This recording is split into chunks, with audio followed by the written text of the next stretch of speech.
جبو پشتوانیا کردان و ریگریا لهمبر بالا دستیا ایران لهریم جواشنطن دنگ بلند بن. لهمبر کنگرس امریکا لواشنطن وینه قاسم سلیمانی لگل فرماندارن حشد شعبی العراق و تانگن ابرامز یم با آلای حزب الله پیچایی جعالی جنگاورن امریکیین لعراق خدمت کرنا و اندام کنگرس هات نشاندان. Hey guys, come on up.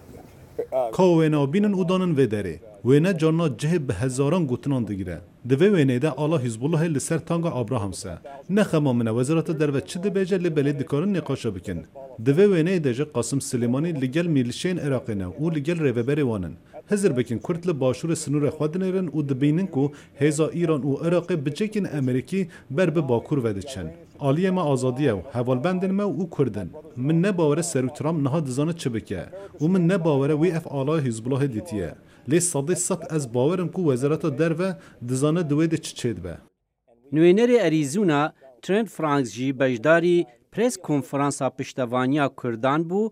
The man has been there. He understands the situation. All of you have seen the pictures. هون اوین لبیر روشه باش دناسن و همیان وینین آلاین حزب الله لسرتان که ابرامز دیتن. وقت دست بیک ام گرنگ دبینین کنه ها امریکا جارکا دی چاف پیدا خشاندنه که دهبونا خویال عراق دا بکتن. او هلوستا سروک ترامپ لدیجی ایرانه دیجی هدایه. کرینا دا ایران به خودیه چکی اتمی. شورمندن سروک ترامپ یمبری جی آماده بوون رامان خوانین زمان و داخوازا پشتوانیه که لزگین جی اداره امریکی خواست داکو خلک کرد لکردستان عراق جگفین ایران و آلیگیرین و به پاراستن.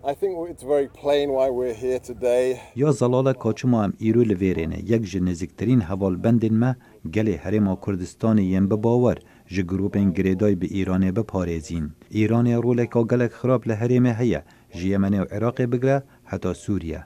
پشتی انجامدان رفراندوم آلوزین مازن لحرم کردستان عراق تیم بردوام کرن.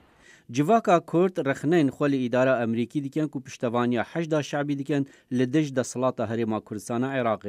نوینرین کنگرس امریکی جی دیسان رخنا لسیاست ولات خود دیکن لهمبر باشترین حوالبندن کو دشر لدج داعش دار رول دیتنه.